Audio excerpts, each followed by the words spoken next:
La santé. La santé, c'est un vaste problème. Mais là, on est au bord du gouffre, hein, sincèrement.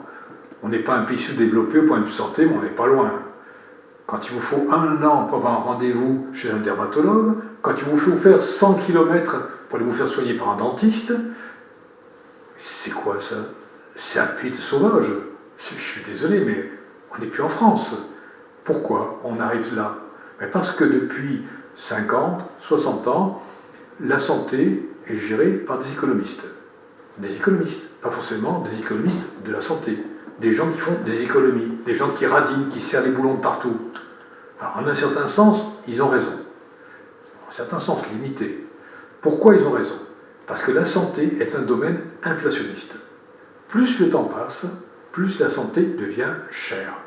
Non pas parce que le tarif augmente, mais parce que les techniques se développent, et les techniques se développant, elles deviennent de plus en plus chères. Donc forcément, la santé est de plus en plus chère. En plus, grâce à cette bonne santé, la durée de vie s'allonge. Et avec la durée de vie s'allonge, on trouve des maladies qu'on n'avait pas autrefois. Il y a 50, 60 ans, on mourait du cancer, mais pas aussi souvent que maintenant. Pourquoi? Parce que les gens mouraient avant d'avoir leur cancer. Donc plus la santé avance, plus ça va coûter cher. Donc il faut trouver des solutions. Alors déjà, de mettre un gestionnaire dans les hôpitaux, c'est une catastrophe. Un manager, quelqu'un qui a bac plus 6, bac plus 7, non. Il faut quelqu'un comme autrefois, comme des médecins ou des personnels internes à l'hôpital qui ont monté l'échelon et qui sont arrivés en haut et qui connaissent toutes les rouages de l'hôpital. Et qui donc vous pourrez dire, ah non, mais là, on ne va pas fermer les lits. Ils sont vides, mais si jamais il y a une épidémie, on a besoin de ça. Donc vous voyez, il faut des gens compétents. Il ne suffit pas de gérer économiquement un domaine. Si on gère économiquement un domaine, on le coule. Surtout quand il s'agit d'un service public.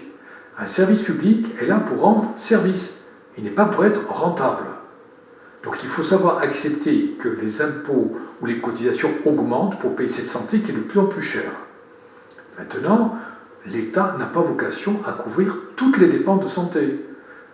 Si pour prolonger la vie de 6 mois, pour un cancer quelconque par exemple, il faut payer 1000, 2000, 3000 euros par mois, l'État va dire non.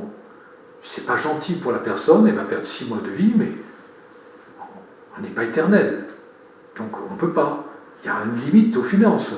Même dans une famille, s'il y a une famille qui a un grand-père qui va coûter 3000 euros par mois et que la famille gagne maximum 1500, ben on va dire au revoir grand-père, c'est pas bien, mais quand on sait que peut-être des gens pourraient se payer, c'est pas gentil, c'est pas équilibré, c'est pas normal, mais c'est la santé. En plus, quand vous avez des traitements très onéreux comme ça, si vous avez une partie de la population qui est riche, elle va les utiliser, ça va faire baisser le coût. Donc il y aura plus de gens qui vont l'utiliser, donc ça fait faire baisser le coût. Donc progressivement le coût va baisser et ça va être accessible à tout le monde.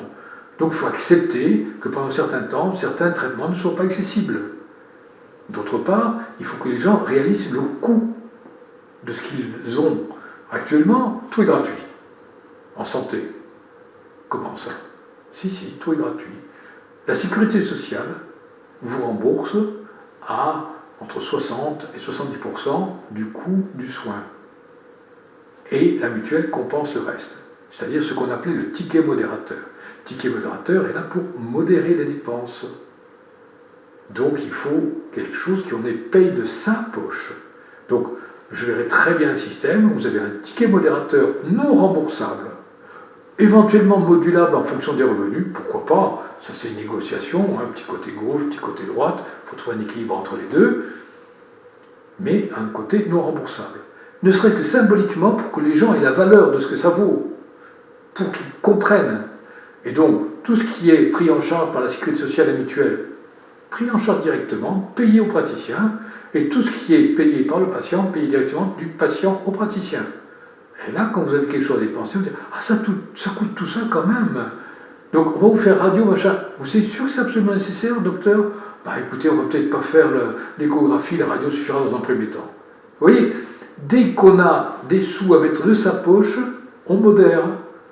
Raisonnablement, déraisonnablement. Mais de toute façon, le médecin va dire non, là, on n'y coupe pas, parce que c'est dangereux, vous faites les deux. Vous voyez, il faut trouver des petites astuces Et je suis sûr qu'il y en a plein. Je n'ai pas les compétences d'un économiste de la santé et je ne suis pas quelqu'un qui connaît tout de la santé, même si je fais partie des professionnels de santé.